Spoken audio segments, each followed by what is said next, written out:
Christopher, thank you so much for having us in your beautiful house, your quite new house, or 2-year-old house. We will start at the beginning. So, as this is your life in homes, what was your first home? Where were you born? I was born in Portsmouth, but to be more specific, Southsea, and to be even more specific, Milton. And the first house I remember is my grandmother's house in Perth Road.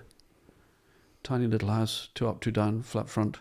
And then I think when I was about 5 or 6, we moved to Essex Road, which was a short walk from her, still in the same area. That was an Edwardian house, I think 3 bedrooms. Lived there very happily until I was about 18. Okay.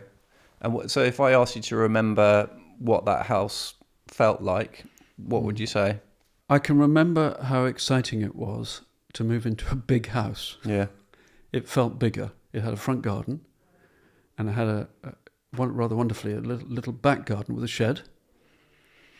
And I went back to look at the houses recently, and they all feel rather small, and the gardens are small too. But it was very exciting. And I also remember what was characteristic of the way it seems that people lived was that there was a front room which no one really went into, which was always rather dark and had a piano in it and a bit of unloved furniture, but was meant to be the best room. And my grandmother certainly had a best room, and that was a tiny house. So the idea of not using one of the rooms, even though you had a tiny house, showed how important that, as it were, bit of ceremony was. Yeah, exactly. And it was a sort of house that first house didn't have an inside bathroom, so there were lots of sort of china jugs and things in the bedrooms and for washing, and a tin bath hanging outside in the little alley. And I've got some photographs of myself in the garden, which frankly looked a bit bleak. You can just see the brick wall. I can't see anything else in the garden. But my grandmother was a widow by that time, so there probably wasn't much help around to do the gardening. Yeah. But going to Essex Road was very exciting. I lived there with my 3 sisters, all of whom were born there. Okay. So are you the oldest then? Yes. Okay. Yes, that's why I'm so responsible, you see, because I've got 3 younger sisters. Are you? Am I responsible? Yeah. Rather sadly, I think I am, yes. Yes. How does that manifest itself then?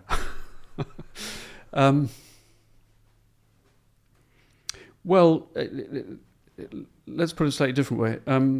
My father was in the Royal Marines, and so therefore there were ideas about how you should behave, and I think some of that came down to me, what one should be responsible for, and so on. And later in my life, I think it's manifested in some fairly obvious ways, which we may come on to later. Yeah, exactly. So if you think back to yourself at that young age in that home, what would you be doing? What kind of child were you? Well, in the garden, I would be kicking a ball against a wall all the time, obsessively, or playing cricket against myself, that sort of thing. I was drawing. Art was really important to me. I think I was a funny mixture because I was very, very sporty. I was very athletic.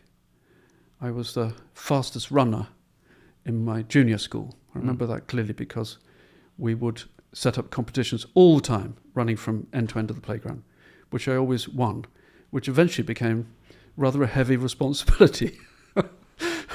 And training as such didn't exist, but I just felt this burden of responsibility of having to win the race. Yeah. And that carried on into, by the time I was about 11, and went up to secondary school, the local grammar school, and I became Victor Ludorum, which was... Wait, what does that mean for the uninitiated? Victor Ludorum is champion of the games, winner of the games, which meant that I was the most successful athlete at running and jumping and all the other things we did, aged 11 and 12 impressive. at school.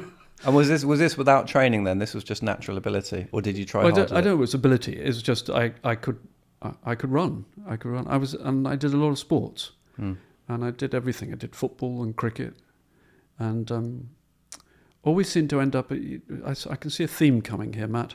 Always seemed to end up as captain of cricket, or captain of football, which my parents were immensely proud of. But it does come with responsibilities, and you're slightly then isolated from your fellows because he's the captain. Hmm. It's fine. But I did that all the way through. But at the same time, I had this interest and passion, not passion, I get rather bored with the word passion, interest in art.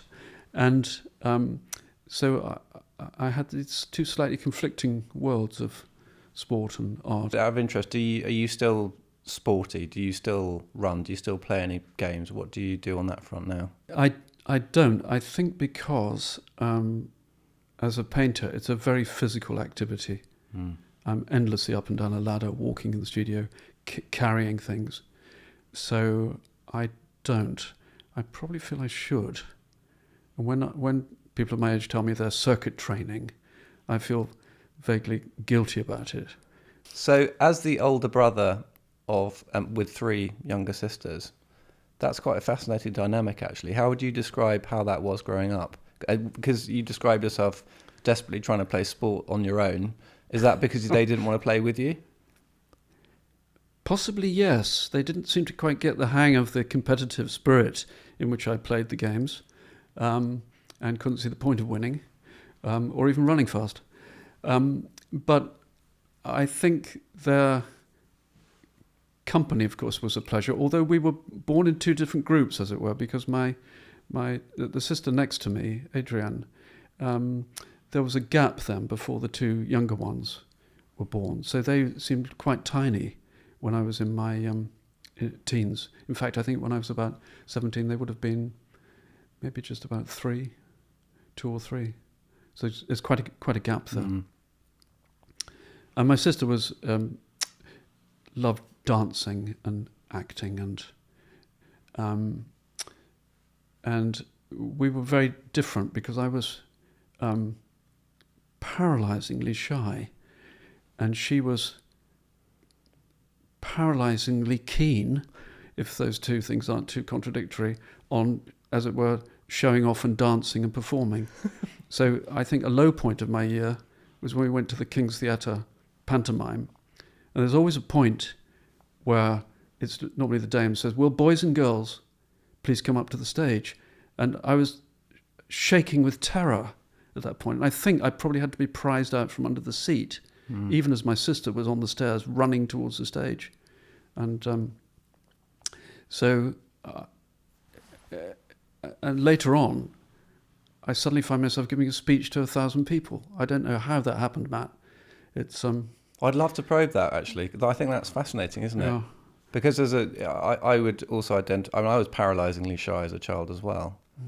What could you explain how that felt? How did that hold you back? What did that feel like?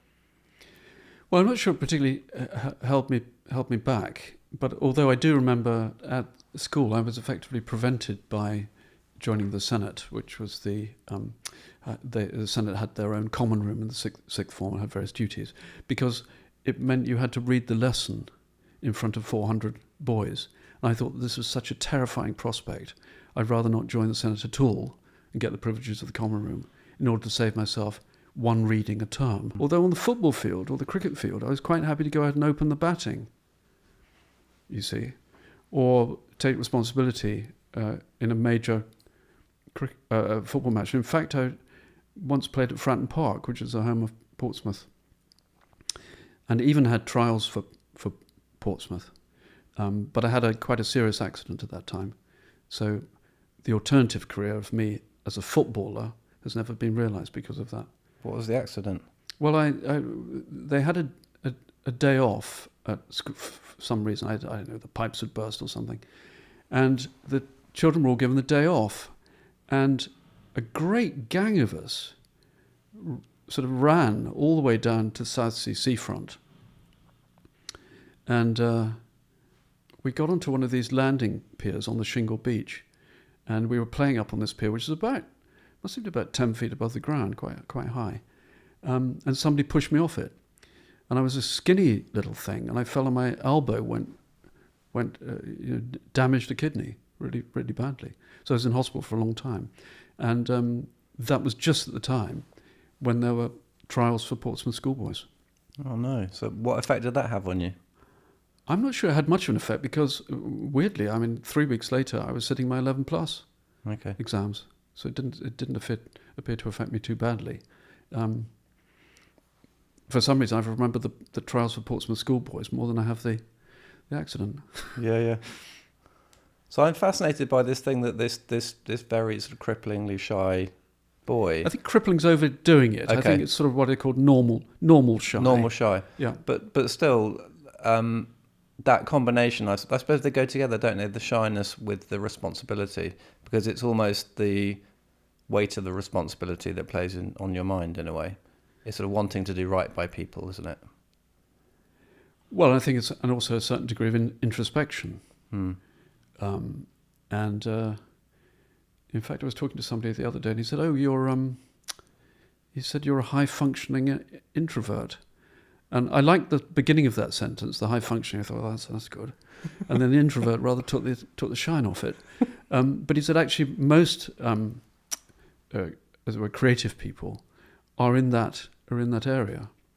So maybe the introspection is what drives one towards wanting to achieve something. Why do you say most creatives are like that? Well, I think you need a degree of introspection in order to be sufficiently self-critical to get better at what you do.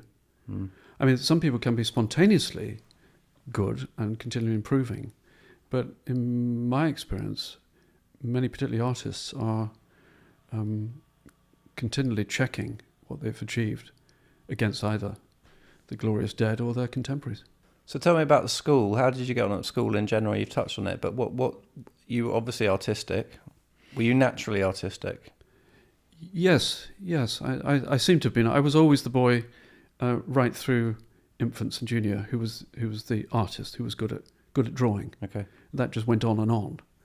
And when I got to secondary school, that still carried on. I started winning prizes. And we had an extraordinary routine. The art master would set homework. He'd give us some subjects like flight or basketball or mosaic, and we'd go away over the weekend and do drawings in these books. I've still got all these books upstairs, and you'd line up in a queue at his desk, and he'd score them, he'd mark them. And if they were good, you get an A. If they're very good, you got an A, very good, tick. If they're terrible, he'd shout, "Go away, boys!" He'd yell at people. He'd reduce people to tears. So the stress of whether one's art was good enough was very vivid. So I used to get lots and lots of A's, and the more A's I got, the more drawing I did. So I've got books upstairs with hundreds of these drawings, ranging across all human activity. From pictures of battleships to portraits and designs. So he's a very curious person. This teacher, he's not what you think of as a normal art master. I think he had a bad experience in the war. Anyway. Do you think did he have an effect on you somehow though? Well, I love the rewards and the recognition for the drawing, and. So that went for a couple of years, and so I went on from that to do O-level art and then A-level art and so on. So at what stage did you think, oh, this being an artist thing, this is interesting. I could make a life out of this. Well, it was always interesting, except there were no, in the family, although my cousins were, there was some art in the family. A cousin became an artist. There was no precedent in the family background to what you do. So the closest any of us could think of was becoming an art teacher. So the idea was I'd go off and study and become an art teacher, but the idea of actually being a professional artist wasn't any sort of reality, except there was my teacher in sixth form. It's called Roger Standen. It was really a rather wonderful teacher. He put me in touch with a lady who had been to the Slade, and I think she must have been to the Slade in something like the 20s or 30s, a long time ago. And I went to see her and took some drawings and things like that. And it was the first time I'd been in a house which had lots of paintings and lots of books. And she wrote off to William Coldstream, who was the head of the Slade at the time, and said, I've got this young man here at the local school, and could you recommend an art school for him? And he wrote back and suggested a couple of different art schools. I think one was Falmouth, another was Farnham. But the main point of that story is to say I suddenly could see here was a person who lived here but had been to the Slade, one of the arguably the best art school in the country. And so it gave me a little notion of what might be possible. So I applied for the Slade. And virtually on the same day that I found out I'd failed my English literature A-level, I got into the Slade. And there were only 12 places a year. So it was a very, very special, very, very special thing. It's amazing, isn't it? 12 in the year. Yeah. How incredible. So tell us about that, about your time at the Slade. What was that like? Well, I loved it. I loved it. I can remember the interview really clearly. There was William Cole. It was in his study. There was William Coldstream, somebody called Sam Carter, who was a professor of perspective at the Royal Academy, and Patrick George, who was later to become the Slade professor. And I was tremendously keen and enormously ambitious, and I'd done oil paintings and taken them all the way from Portsmouth and had them delivered to the room and all that sort of thing. For your interview, you mean? Yes, Oh, wow. up at University College. I think actually the English master, who wasn't showing his disappointment that I failed his special paper, took us up in his old ambulance. So we managed to get the paintings all up there in this terrible old ambulance, which you arrive at University College. Weren't allowed into the quad, of course, the Beatles. Yeah. Anyway, you asked me about the Slade, but no, Yeah. I had four years there. Absolutely loved it. But I was tremendously ambitious, and one of the reasons I was ambitious, which we haven't touched on but is relevant, is that just before I left for the Slade, my father died, and he'd been very ill for a couple of years before. So I'd had to leave my mother with my three younger sisters, including two quite young ones, and go off to the Slade on my own. So when I arrived at the Slade, I was probably in quite a complicated state, where I could see the seriousness of art, and I was baffled by the way a lot of the other young artists treated it very indifferently or took it for granted. And I absolutely didn't take it for granted. So I think that must have contributed to the particular drive I had, which took me through many years of feeling driven to achieve something as a painter. And your dad being a military man as well. Yeah. Is there something about that discipline in there as well? Well, you see, I, in a sense, because I had a very good experience and admired him very much, my relationship with what you might call authority or was entirely benign. So I didn't regard it as my job as an artist to be a rebel. I thought that was a completely separate issue to trying to achieve something as a painter, to make the beautiful painting. So consequently, if you come all the way right up to the Royal Academy, these structures of responsibility have felt benign and constructive, and are structures that enable things to happen, rather than things that resist things happening. That's so interesting, isn't it? Is that relatively unusual for an artist? Presumably you get both ends of that spectrum. I'm not sure it is that unusual for artists, except we carry the as it were, the responsibility for what is it? What's the word? I'm trying to find a word that isn't the go-to word, like radicalism or something like that, or revolution. I'm trying to find some alternative. Just being objectionable, because I think it may be a responsibility of the artists that our job is to be objectionable and to keep examining things and looking at things and testing them things. But it is also pretty tiresome, because in a way, if you want to create something of beauty, you do need a structure. And so artists don't necessarily do well in revolutionary circumstances.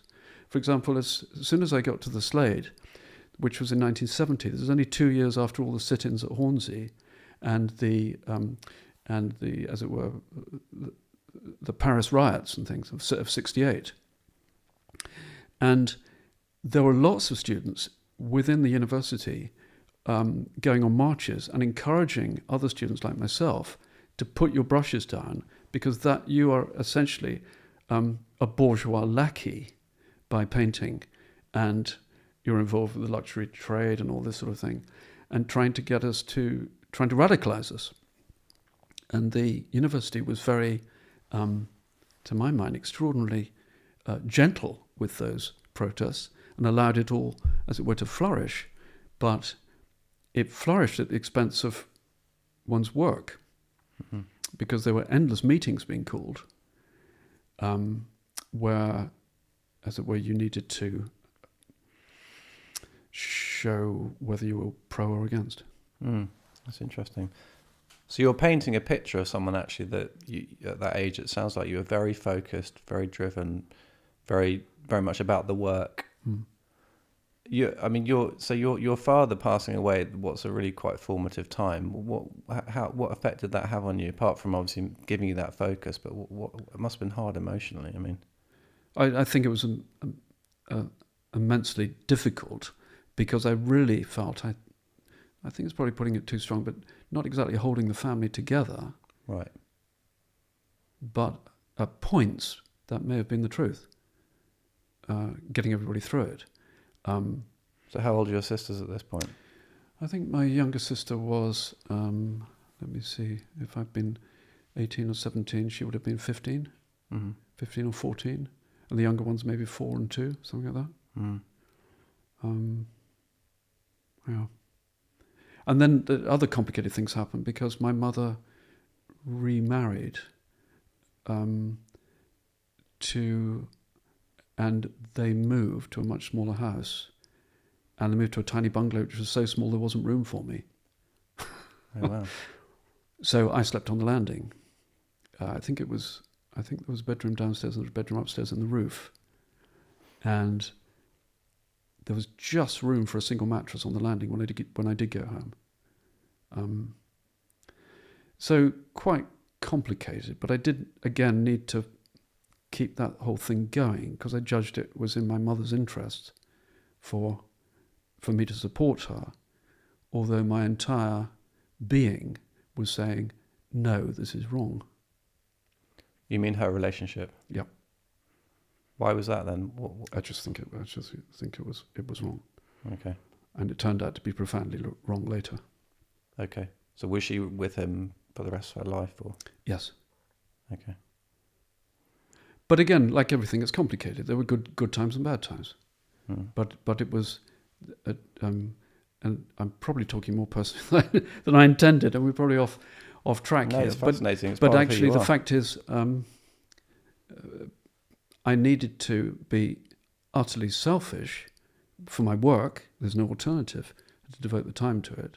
But at the same time, manage, I think, at my limits of my tolerance, something to keep it, as it were, together. And that happened. It was kept together. So you having a mattress on the landing, did you? I mean, that's quite a bleak vision, though, isn't it? Let's not over bleak it. No, but I suppose it was it symbolic for you of the fact? Was it just because you were the oldest? It was because I was the oldest, and also, Matt, I didn't think about it too deeply. Yeah. And as a student, you're used to stuff. You're used to sleeping on floors. Exactly. Who cares? Yeah. I'm only there for a couple of weeks. Yeah. Let's just get on with it. Yeah. Yes, but it was just part of a change, a big change. And the big change, effectively, was me leaving home. So it may have just accelerated that a bit. Yeah. So tell me about your mum. Did your mum work when you were growing up, or? No, she didn't. She worked later on, after my father died, but while he was alive, she stayed at home and looked after the children. But she was a big influence on me because she was a very,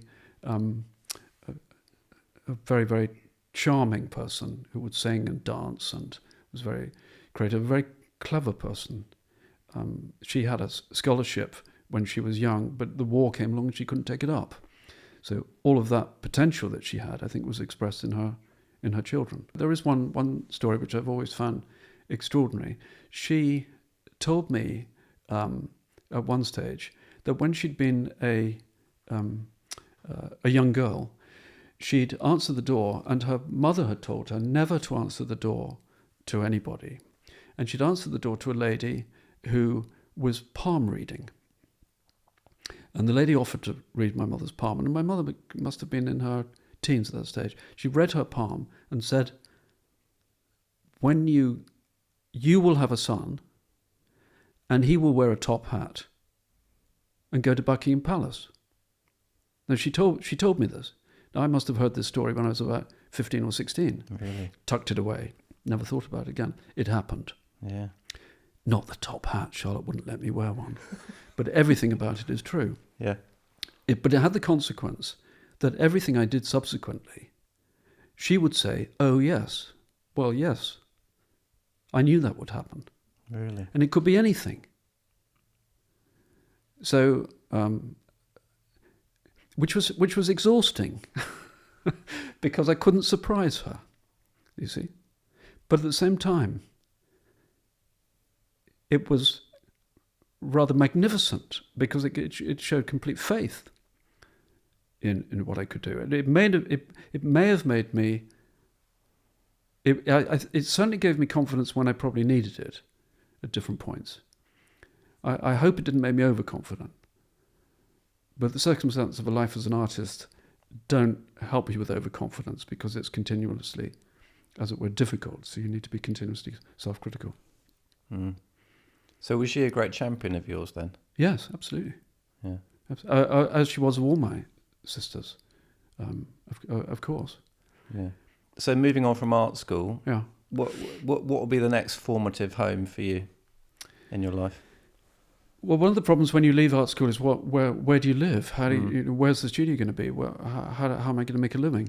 There still is a wonderful organisation in London that was formed by artists Jonathan Harvey and David Panton, called the Acme Housing Association. And I joined that after a couple of years, and it enabled one to become a license holder of a house that probably only had 5 years' life left in it. It was due to be demolished, because at that time the GLC were demolishing acres of hundreds and hundreds of houses in the East End. So the Acme managed to get 5 years on these houses and put an artist in. So I lived in one of these houses. And this is the time when I first met Charlotte. So we had a house in Limehouse on Burdett Road, quite a tall house. There was a couple of artists upstairs, we were downstairs, and we repaired the house and lived in it as a home and a studio. And we were given £400 to do it up, and it was quite wrecked. But all the people that helped repair the house were artists. So the plumber was an artist, the roofer was an artist, the electrician was an artist. And that may sound a bit ropey, but actually they were all rather good, except the electrician was rather worrying because he used to have a giant spliff dangling from his lip as he rewired the main circuit. Anyway, it never blew up. And we lived there quite happily in this house. It was pretty rough, but it had a garden, but that was really important. And I went on to have a studio with Acme in Bethnal Green, and later another little house in Bermondsey, which we were able to buy because with this license, it meant we had the right to buy. Mm-hmm. So we bought our house in Banyard Road and lived there and the children were born there. Okay. So you mentioned Charlotte there, Charlotte Verity, who's your long-standing wife. How did you guys I thought you could say long-suffering. Sorry, that's a slip of the tongue. Yeah. How long have you been together and how did you meet? Well, we met at the Slade and we married in 1979. Okay. Love at first sight? Yeah. Actually, talking about spliffs, this comes into it. I'm giving far too much information here, Matt. What's a spliff? Shocking. I'm joking. What is a spliff? I know. By incredible chance, my roommate, when I was at the Slade, it was an American mathematician. And one day he came home and he said, "You won't believe it." He said, "I met this most beautiful girl." I said, "Oh yeah." He said, "She's at the Slade," at which point my ears pricked up. And he said, I think what I'm going to do, I'm going to bring her home for supper. I'm going to make a meal here. I said, "Oh, great." And his idea of cooking was pretty dreadful. For example, he believed a baked potato should be put in the oven with its mud on it. You see? I pointed this out only when it got onto my plate. Anyway, so he invited her back, and it was Charlotte. But before she arrived, he'd said, "Look, try some of this." I don't know what it was. It was something rather tiny, weeny, thin cigarette thing. So I smoked this and became mildly hysterical. And then Charlotte turned up. So she sat through a dinner where I was just talking gibberish. But for some reason, it didn't put her off. But my relationship with my American friend rather went downhill. Did it go downhill because of your interest in Charlotte, or? Yeah, he'd do dreadful, corny things. He'd turn up in the main quad of University College with a single flower. That's not what you want, really. You can do better than that, can't you? I certainly did. So how would you describe Charlotte when you met her? Charlotte will kill me for saying this stuff. She's probably listening outside the door now. Yeah, she might. It's all right, darling. It's fine. Cut. What was Charlotte like then when you met her? I mean, what was it about her that obviously, she's a very beautiful woman and you can see that. But in terms of her sort of spirit, what was she like? Very independent. Knew her own mind. Rather private. Equally shy. Gosh, there's a recipe for a night out. 2 shy people. But she'd also had a different background. She'd been to boarding school, had a sense, and I think a lot of her sense of independence may have come from that, and a rather wonderful artist, I thought. So I admired her work as well. So, yeah. How long has it been now? You're giving me a look there, as if you want me to add more, but I'm now feel. No, I'm just, I want to ask you about this obviously because, you're both professional artists, and you've been together for a very, very long time. That's so fascinating, and is that relatively unusual? Have I got that right? That's relatively no. I think it's more usual than you think. Coming back to the cliche of the artist. Is in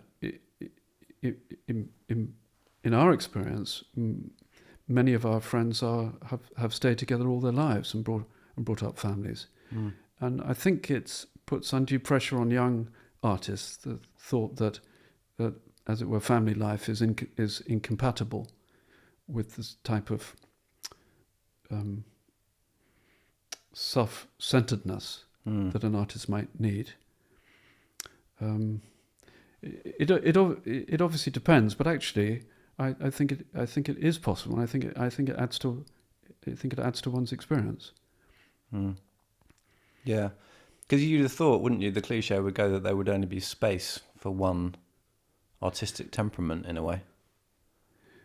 Well, when you say temperament, it sounds like you mean difficult temperament, or Well, I just mean moody temperament. Well, no, these sort of I things, more no? mean I more mean that it's that sort of introspection you talked about. Actually, to be an artist, you have to spend a lot of time in your own head, don't you? I think you need to give each other masses of privacy. For example, people often say when they find out we're both artists, do you share a studio? Absolutely not. You are joking. Why did you say that? Well, there are two reasons. Firstly, I find I need to be entirely on my own to make my work.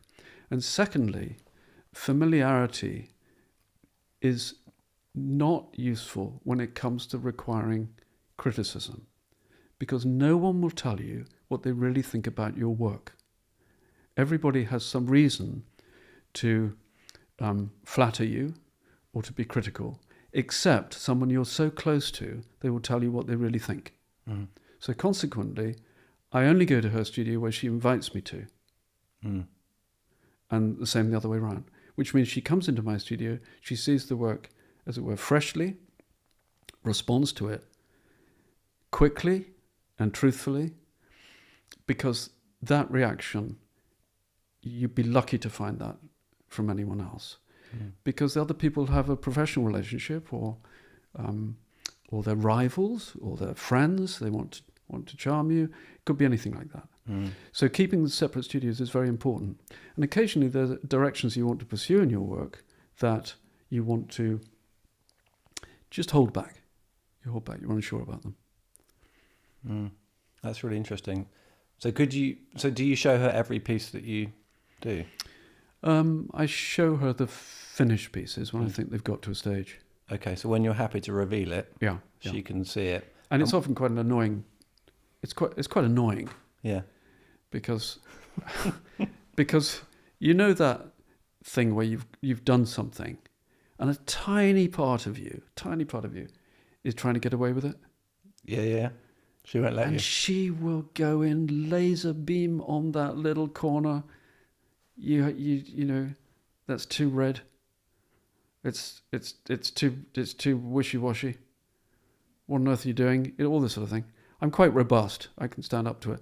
But it's just annoying because you knew you were just trying to slip it past, and you go back and then maybe the painting gets better. When I go and talk to her, the danger is of I might upset her.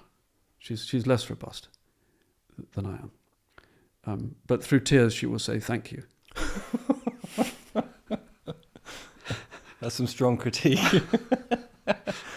And then we get into quite a complicated series of apologies where we admit that it is best to say what you really think. That's so interesting, though, because what you're saying is you really trust her judgment. Yes. And she's always right. And she's teasing something out of you that you already know. Yes. And if she's not right, then I think that's a genuine discussion about something. But annoyingly, 99 times out of 100, she's right. Yeah. How much credit would you give each other for your work in that case? I mean, she's got to be in your work in some way. Gosh, I don't know. I think we have a simple way of explaining the difference in our work, which is that I make everything up. I know it's turning slightly male-female, isn't it? I make everything up, and she pays attention to what she sees. Yeah. So she will rely on the truth of her observation, and I'll rely on the truth of my invention. And that's to drastically oversimplify it, because her work is, of course, full of imagination, and I hope my work is full of observation. But it gives you a sense of how we've managed to keep parallel tracks and keep our own space. We're getting just as personal as I worried about. Good. Excellent. You're a dangerous person, you are. So Charlotte's work, for people that don't know it, she paints a lot of flowers, doesn't she? Things from nature. Yes. And yours obviously is much more abstracted. So I think that is, as you described, a really, really interesting relationship, the slightly the yin and the yang. To explain to people how you conceive of a painting, I'd be fascinated to know. You've got a blank canvas. Please tell me where do you go? Because that's terrifying. What do you do? No, it's not terrifying at all. It's joyful. I promise you. It's joyful, Matt. I'm not encouraging you to start, No, but I couldn't. it's joyful because anything's possible. Mm. It's the best time. It's the best time. Full of hope, Yeah, exactly. energy, Naive hope. optimism. But the other thing to remember is it's in a continuity. Mm. It's not like the first empty white canvas ever. Mm. There were many, many before it, and you were in continuity. So it's often in a sequence of ideas or thoughts or feelings which flow from one to the other. Okay. And in the studio, it's not as if I've got the one white painting that I approach reverentially up steps towards. Mm. There may be 10 of them in the studio. Mm. And so I'm doing something on this one and something like that. They're often begun rather casually. You've just got to get it underway. Just got to get going. The idea that from the first stroke to the last stroke, it's an endless sequence of perfect moves is to misdescribe it. Mm. It's actually an endless sequence of errors and shortcomings and mistakes and oh heck and all that sort of thing before finally something might get traction. So interesting. It's play, really. It's play with all the virtues of play. In fact, we were at a family event at the weekend, and it was really clear to me. All the adults were standing up, having conversations and drinks. There was a little boy, aged 5 or 6, in amongst our legs, making something out of some magnetic thing. It was completely wonderful. He was must be about 5 or 6. He'd decided what the priorities were. He'd looked at the idea of standing around and having a drink or having a sausage roll or playing, and he decided to play. He made the right choice. Mm-hmm. Every other adult in the room, I think, was envying him. But my point is, he cut himself off in his play and his happy invention. And I think he was joined by another child after a while. And I think effectively it's the same thing, that, as it were, I've entered that place where I can just think freely, as it were, without responsibility for some time. As the painting approaches its conclusion or completion, then the world does start to impinge on one a little bit. What's going to happen to it? Am I going to show it? Is it any good? All these other non-art judgments start to come in. But in the initial phases, there's no difference between the little boy playing on the floor and me with my paints in front of the canvas. So it's in the early stages. I don't want to paint too rosy a picture, but as it were. But in the early stages, it's utterly liberating. But later on, the full implications of what one's doing start to occur. And did I read that you, first thing in the morning when you go into your studio, you'll try not to look at the work so that you can almost surprise yourself with it and see it with fresh eyes? Is that right? Yes, I do that regularly. That's so interesting. In fact, I did this morning before you came. I went to the studio looking at the floor, making sure I couldn't see the painting on the back wall, until I suddenly threw a glance at it. Because in that instantaneous moment, the painting will, as it were, announce its status. And what did you think? It was fine. It was fine. So you think that is now complete? Yes, but give me a fortnight, and something else may happen. Okay. It's a series of series of tests that the painting needs to resist.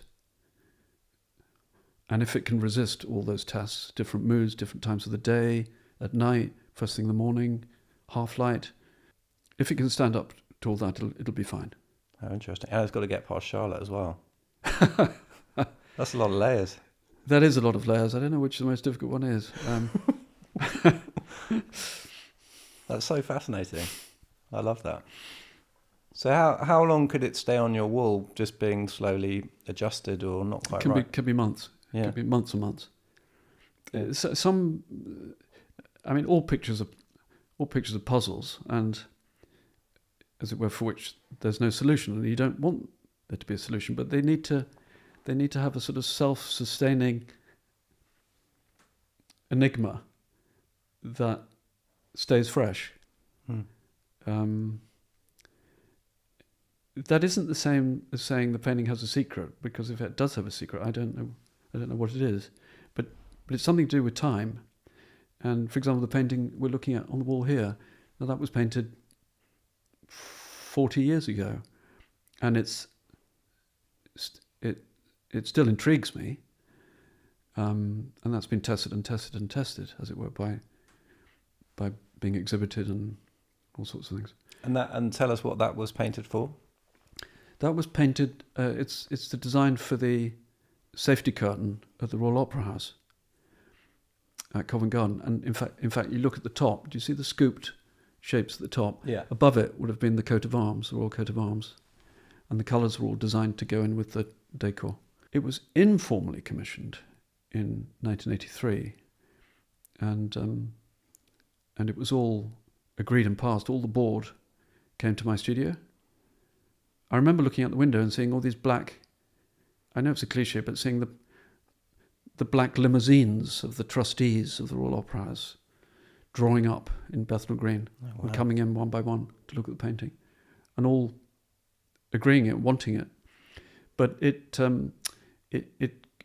was blocked because the GLC fire safety officer, who for some reason had immense power, decided he wanted the words "fire safety curtain" written right across the front of it. And as you can see, it's a big painting. It depicts a landscape. And John Tooley, who was the director at the time, was up to his ears in trouble at the Opera House, and they didn't really have the political energy to fight it.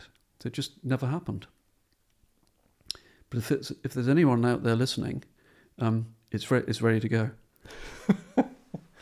It is 60 feet. It's 60 feet wide and 50 feet across. But apart from that, it's ready to go. It's a very beautiful thing. Thank you. I have to say. Thank you.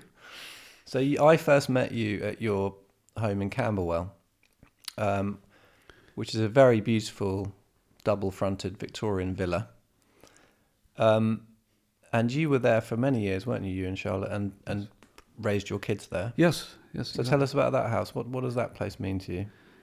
Well, that was there was a estate agent called Roy Brooks, Yeah. who was well known for telling the truth Yeah. about his houses, and so one would look up his advertisements just for fun, apart from even if one wasn't shopping. And we were living in Bermondsey, but we were looking at Blackheath and places to find a bigger house that we could possibly afford, because there was another child on the way. And there was this house. I didn't even know where it was, but it looked like a doll's house. Three windows at the top, 2 door, little path, wide eaves, 2 the chimneys on either side. Just the perfect emblematic house in Camberwell. And then we found out it was in a place called Love Walk. I thought, well, that's it. That's the one. So we came and saw it, and it was it was a really, really, really nice house. It had a cellar. Interestingly, it showed you how people lived in those days, because it didn't really have a kitchen on the ground floor. And you realise that they think the food was probably prepared downstairs and brought up. And there was a panelled room downstairs. I think possibly someone might have lived there to look after the people who lived in the house. So when we were there, we put in a kitchen and dining room and all those sort of things. And you used an architect to do that, didn't you? Tell us about that. Yes, some friends had used David Chipperfield to do their house in Camden, and we enjoyed it very much, what they'd done, and found out that the project architect was Jamie Faubert, who was at that time working for David, and we were Jamie's first project as an independent architect. It's amazing. He's gone on to do a few things, hasn't he? He has. I'm very, very proud of the fact that Jamie was happy to do it. But this is actually indicative of what Jamie's like, because I'd thought of it as a kitchen extension. you see. Mm. Can you just put a bit here, a bit of glass here, a bit of that? And Jamie came in and said, no, I'm going to make a bit of architecture. He didn't say that, but that's effectively what he did. Made substantial walls, changed the direction of the view, put in a very handsome floor, and managed to slot a very considered piece of new architecture somehow in under a Victorian villa and make the whole thing work, which I think you probably agree That was fantastic. it did. And it kept us there because it was a family room. It meant we were able to carry on living there for some time. Mm. What's your happiest memory of being there? Oh, goodness me. Well, might have been our youngest being born there. In the house? In the house. That's amazing. Yeah. Well, all three were born at home. Were they? Yeah. What was that like? So I always think it's such a brave decision. Well, we actually, Faye and I tried a home birth first time around, and it didn't quite end up like that, but it's a brave thing. Well, the first time, it wasn't to do with courage, it was to do with circumstances. Because at that time, and wait for me to get to the end and you'll understand, I had an MG sports car. And I love this car, but it's very low to the ground. So when the whole thing started, because it was Charlotte's first child, she didn't really quite recognise the signs. She decided it meant she should go and do some gardening. So she was out gardening when she suddenly said, actually, I think something is happening. And the midwife came round, by which time it was quite on the way. And the midwife said, can we get in the car and go to the hospital? And Charlotte said, I am not getting in that car. She said, well, either getting in the car or you're going upstairs. So we managed to get her upstairs and she had the baby. Wow. Now, as you'll have noticed, I've slightly truncated the story. Yeah, that's incredible. But since she was such a good mother and it was a happy event, and the doctor was thrilled because he didn't even have to attend. Yeah. So it was just us and the one midwife. Yeah, oh, wow, that's amazing. And that gave the confidence for the next two. Yeah. I mean, the home is back. I never get this story quite right, Matt, so I'm probably in big trouble now. What, I think you've got the broad drift of it. I get the vague idea. Yeah, that's good. But the home is the backdrop to so many things, and the fact that it can also be the backdrop to a new life arriving into the world. Yes. That's actually really quite a profound thing, isn't it? How was it for you, that experience of being in those four walls as your children came into existence? Well, we were very happy there. I don't think I thought too deeply about it, Matt. Actually, it just seemed to work well. And there was another couple up the road, and they had children at the same time. But what I was very aware of is that the street had a rhythm, and the rhythm was a rhythm of children, and then not children, and then children. Mm. So when there were a certain number, they'd play outside because it was a cul-de-sac. And then it would change. But I felt that very, very strongly, that rhythm.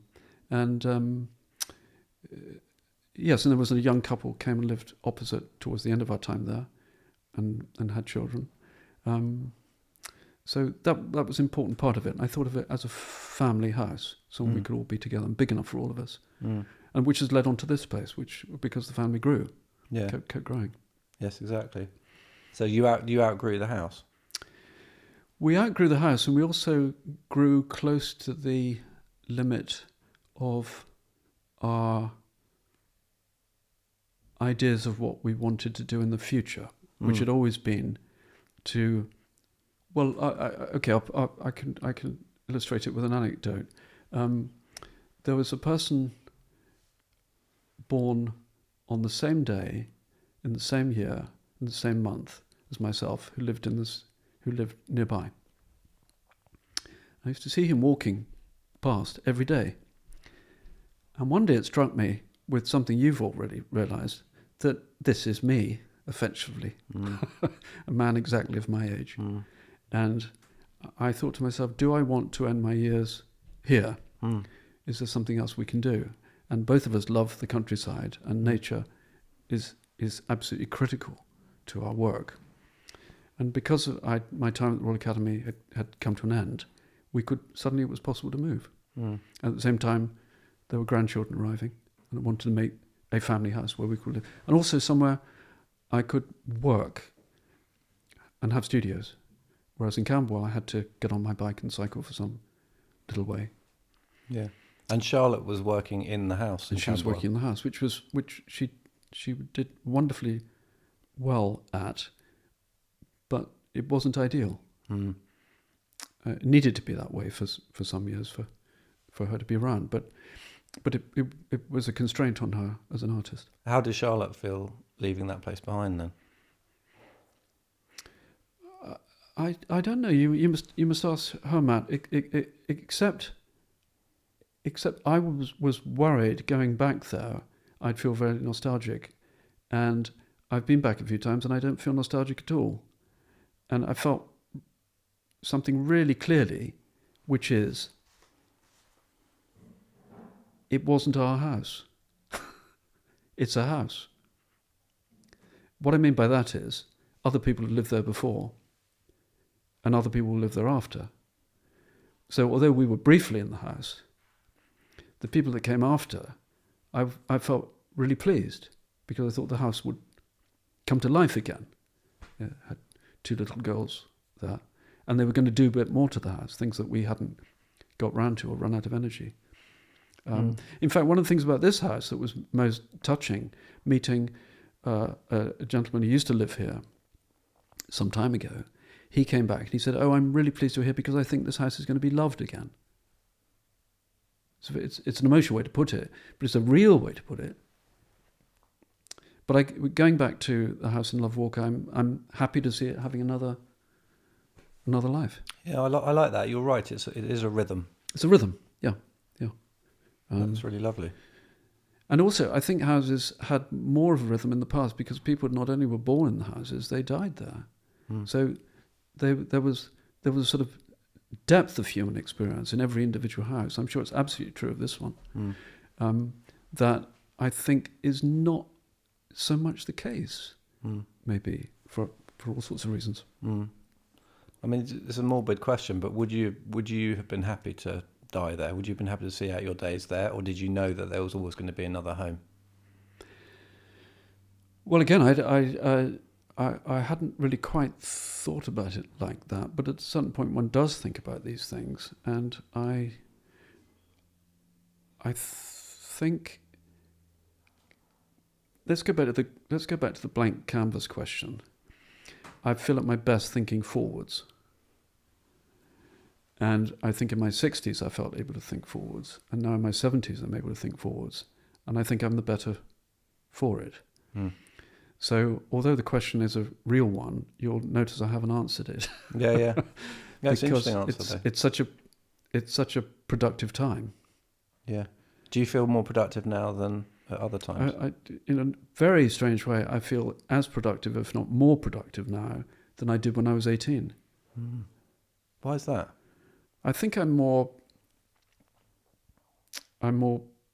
sure I'm more confident, but I think I'm more able to play. I think, for example, the grandchildren see me as a co-conspirator in messing around. But I think that's my job. I also think it's my job as an artist to essentially be inventive and to play and to do things for the sake of them. As long as it must bring pleasure, and I hope some sort of insight, but it absolutely must bring pleasure, both to me in the doing of it and for you in the looking at it. Without that, I've got absolutely no interest in giving you a little lecture or correcting you on how you think about the world. That has no interest in me at all. In fact, I was reading an interesting philosopher I was reading recently who's talking about the necessity of art maintaining privacy. That art isn't about transparency. At a certain point, art is about living with opacity, living with the inability to explain, and that being an entirely virtuous thing that actually gives dignity to the individual. So I think it's an overpowering pressure, particularly on young artists, to say something, whereas in fact there is nothing to say. Yeah. So getting back to your responsible side, you have held a very responsible post in the world of art. So tell us about that. Was it 8 years in post? Yes. So tell us about that. So you're president of the Royal Academy. And how does that come about? That comes about through a very robust democratic system. But in my case, it was a surprise. I wasn't expecting it to happen until somebody said to me when the president was stepping down, would you consider standing for it, Christopher? And I hadn't really thought about it. You have to put yourself up and be voted for in a secret ballot by about 80 to 100 people. Okay. And having announced that you're willing to stand, you're all in a room together, and the round after round after round of voting until there's only one person left. So it takes a few hours. Right. How many other people were up for it? I think there were maybe about 8 or 10 of us when we started. Mm-hmm. And they gradually don't get the votes, or they agree to drop out because they're not going to get it. It's sort of complicated. But when I said it's robust democracy, it's because every year subsequently, technically the same thing happens. So they say, election of the president leaves the room, and there's a secret ballot whether they want them back. So it means if somebody goes rogue or is hopeless, they can be got rid of. But it means all year you've got that democratic possibility there that you could not be elected. Although in practice, people would tend to say, look, I don't think you're going to get the votes, and best to step down. By the way, that's not why I stepped down. I stepped down because I didn't want to do the full 10 years. I think I'd done enough by then. So how do you look back on that time? I mean, it's obviously incredible privilege. It was extraordinary privilege. And actually I did enjoy the responsibility, because I used to enjoy working with the staff, and I loved the idea that it was possible to achieve something together with immense difficulties, because amongst a group of such people, everyone has their own idea. Everyone's used to being in the studio on their own. But we managed to get together and do something. Hmm. And how challenging was it? At times it was madly challenging. Hmm. It was really, really quite tricky.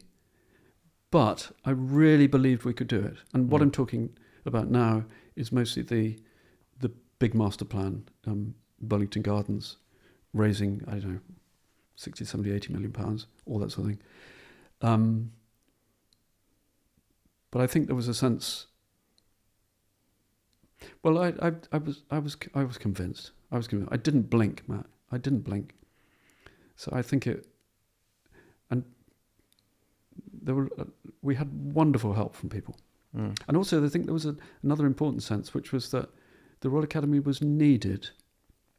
There was a danger when the arts are all publicly funded that everything starts moving down the same route, that the museums tend to come to some consensus, whereas the Royal Academy, being entirely free of government central funding, was free to have its own take on things. And I absolutely believe it's amazingly important. And there are enough people out there who believe something similar to support the Royal Academy in that, to make sure there wasn't just one dominant institution in the arts in this country, but there were several, so there are different voices. Getting back now to this home that we're in now, we're in Somerset, which is quite different to Camberwell. Quieter, definitely. You could hear a pin drop outside. Why here? Why this area?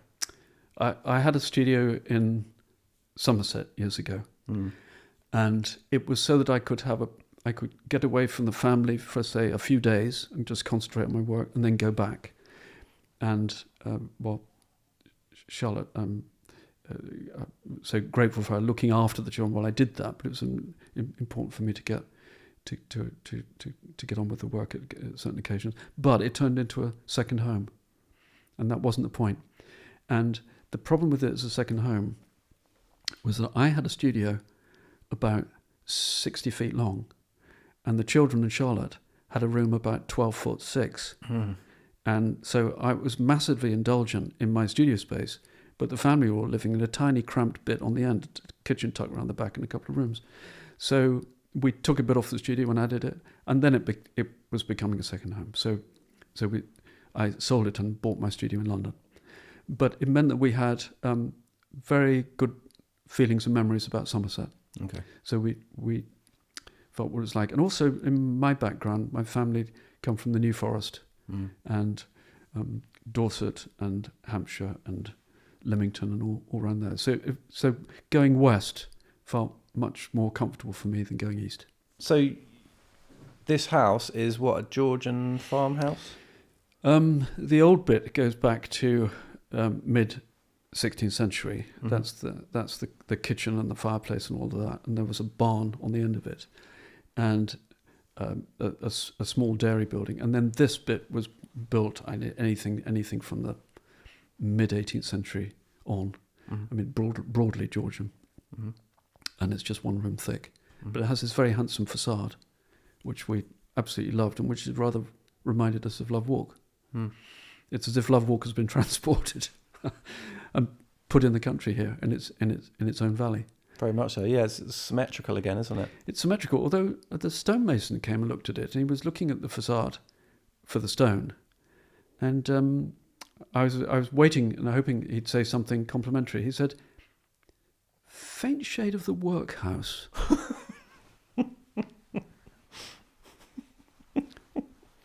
I think I know what he means. It's like plain. But I hadn't thought about it like that before. So you're very sweetly, because we had a phone conversation, didn't we, the other day, just deciding what we're going to do today. And you said, look, it's not finished. The house is not finished. Just to let you know, we've only been here 2 years. We haven't tackled it yet. And in the background, Charlotte said, it's not even started. And I love that. I love that. But what sort of plans have you got for this place? Because you've whitewashed it, haven't you? And stripped the carpets out. Yes. You know, sort of taking it back to its bones. And what's going to happen next? Well, there are some odd things here. Where the barn used to be means that there's a run of rooms which are in sequence.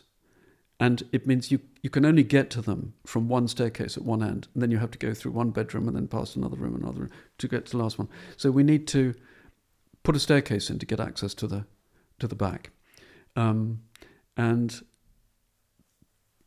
every window in the house has to be replaced, like every window.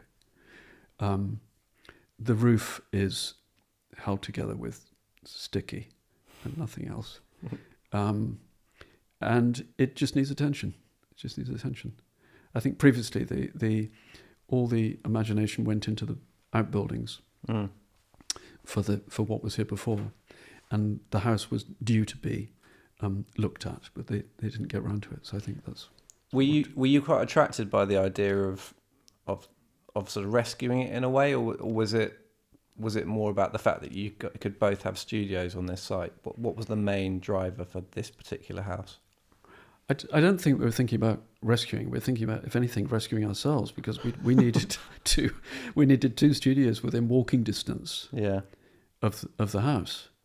And what was unique about this, that the planning permission already existed, you see. Okay. Because the houses we've been looking at in other places, you really would be speculating on whether you'd get planning permission, whereas here that wasn't the case. And it meant that almost immediately we could turn one building into Charlotte's studio, and then the threshing barn, which has just been completed, into mine. And so there was a deliverable sequence of things. And now we're just addressing this. So yeah, because you started off with the studios, didn't you? That was the most important thing, get that sorted. Yes. So tell us about your studio in the threshing barn. How has that affected your work at all? How do you find working in there? It's a bit too early to say, because I've only been working there for about a couple of months, but I think it's going to affect it because of continuity. The trouble with having a distant studio is that you have to stop at a certain time, go home. Well, that's obvious, but that tends to break the rhythm of your thought. Whereas here, potentially, if I feel that there's something, I've struck gold, as it were, I can keep going. I can keep going. And we've even put a little kitchen in down there, so I can have something to eat and keep painting. Do you ever sleep down there? No. I used to sleep in the other one, but you see, occasionally that frame of mind where you get into a sequence where you need to keep the thing going is important. And through my middle years, I didn't allow myself to paint at night because I wanted to be with the family. And a lot of artists do get into a pattern, and one's imagination does tend to wake up at night. So it's very seductive. But at least here, I think I've got all the options. And in the next 10 years, I've got to be as productive as I can be. And I think we both agree on that. So I believe I'm right in saying that you get more productive and creative later in the day. Is that right? Is there a sort of warming up period that goes on? Yes, it's the most infuriating thing. It's the most absolutely infuriating thing.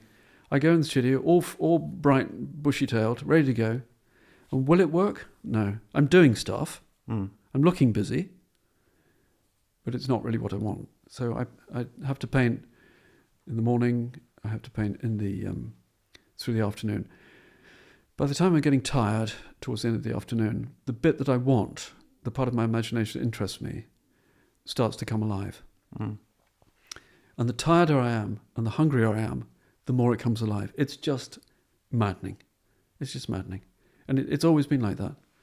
I could change my life and work all night and sleep all day, but for the reasons that we've all been talking about, it's not a good idea. And do you listen to music? Yeah, I listen to music. I start off in the morning, all bright, listening to classical music. And as the day goes on, it gets funkier and funkier and funkier. And the painting gets probably better and better. I don't know. It's odd, isn't it? So I'm painting to the best music produces the worst painting, and the worst music produces the best painting. Come on, so what's bad music that's gone? Let's tell us, how bad are we getting? I'd have to kill everybody in the room if I told you, and that would spoil the podcast. But it's to do with rhythm. It's to do with rhythm, actually, because the beat of classical music is, as it were, upright and steady and complicated, but jazz, really. It's jazz and things like that. And anything with a steady rhythm or a syncopated rhythm somehow just enables me, instead of thinking, what am I doing, to do it. Yeah. And it also helps with colour. Because there's the standing on the edge of the pool, shivering in one's bathers, is what it feels like most of the time. But suddenly with the music and the rhythm, you're in. Now it's got to be that red. It's got to be that green. Oh, it's that blue. Surely it's that blue. And just do it. Just do it. I'm in the pool. Okay. In the pool. And the trouble is a lot of the one's responses are these weird physical responses to the idea of colour. The idea of colour is a physical response. It's more physical than mental, if that makes sense. And you feel it in your hands, and you feel the impulses to do something or make a mark. And my pennies are quite big, so the physical aspect of what I do is crucial. And so I think that may explain the annoyingly specific recipe for getting my work towards the end of the day. Has your approach to colour changed as you've got older? Because the way that you perceive colour actually changes, doesn't physically? I think when I was younger, I was so technically aware of tone and hue and pigment and all those things. It's like learning to drive a really, really complicated car. So when you're learning, your eyes are everywhere, the dashboard that indicates signal, mirror, all this stuff. And then at a certain point, the mirror signal indicate I've got that all wrong. Please don't repeat this. I'm not getting in a car with you. Good, don't. You wouldn't want to. But now I'm just driving. I'm just driving. And so questions of destination and all this are all gone. I'm going to stop this metaphor soon, don't worry. But the spontaneity of my response to colour is probably greater now than it was when I was younger. And I know much more about it and about how the pigments behave and what will work. So lots of people listening to this will be in the creative industry. Some will be artists. Others won't have any particular direct experience of that. How would you describe to someone, and this is quite simplistic, but how would you describe to someone that move from something figurative, something realistic, to your work now, which is very abstracted? How does that come about? And what was that process for you, ending up where you are now? That is a really complicated question. I'm going to try and answer it developmentally. That sounds pretentious, but what I mean is this: looking at, I know I've mentioned this several times. I'm very aware of it in this house. The grandchildren when they come and stay. So now I'm watching them draw for the first time, and I'm watching them with more. I'm noticing more things I did when I was the parent. So I see the development from only being able to see something in front of their face, their mother's face, to seeing something in the room, to taking interest in the animals around, to then coming to the point at which they start to draw. So I'm seeing this developmental stage happening. And the developmental stage looks as if it's progressing towards identifiable things. People start to have eyes, a mouth, ears. Trees have leaves, and that's keeping going like that. I'm in reverse. My developmental stages are falling off the tree one by one.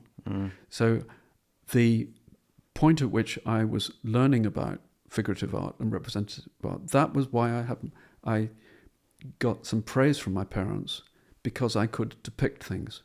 And that carried on, and I learned all about life drawing and so on, and working from observation at the Slade for many years. And my work of the 1980s was essentially like this painting here, had figurative elements in it. But I still feel the main drive of the work isn't necessarily resemblance, it's feeling. Now, resemblance does obviously give you feeling according to what you recognize. But a lot of a painting is rather like an iceberg. You see the top of the iceberg, but the bulk of the iceberg you're not picking up consciously. The form, the texture, the scale, the layers, the extent, the general rhythm of it, these are all things that inform you. But they're not necessarily to do with resemblance. Now, although Rembrandt puts them all together in the great self-portrait, it's also possible for you to, as it were, strip them out in a great Jackson Pollock or something with its rhythm, which reminds you powerfully of nature, what it feels like to be in nature. And to be in nature isn't necessarily a thing of resemblance. If we were to go and walk through the woods up there, the complicated perceptions of us walking through that space can hardly be depicted. But it is a reality. And also you're affected physically by colour. You're affected emotionally. If you're very lucky, you can be very moved by colour. Not everybody has that capacity. It's not distributed evenly. Some people have it, some people don't. Other people are moved by the word.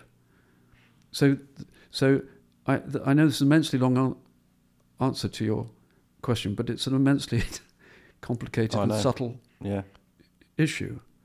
But resemblance is a very powerful tool should you require it. And it's a response. It is both, though. Yeah, it is. It has to be. It has to be both. It is both. But you know what? I mean, so my father, who died at age 73, 74, something like that, Don't worry me, Matt. I'm 72. I'm sorry. Sorry. Phew. Sorry. Feeling You're a bit lot peaky now. You're a lot fitter than he was. I have to tell you that. Can I have a glass of water? Yeah, I have to tell you that. And but I did look at him in the last week of his life, and I spoke to him, and I said to him, "Look, your legacy is your sons. It's your family.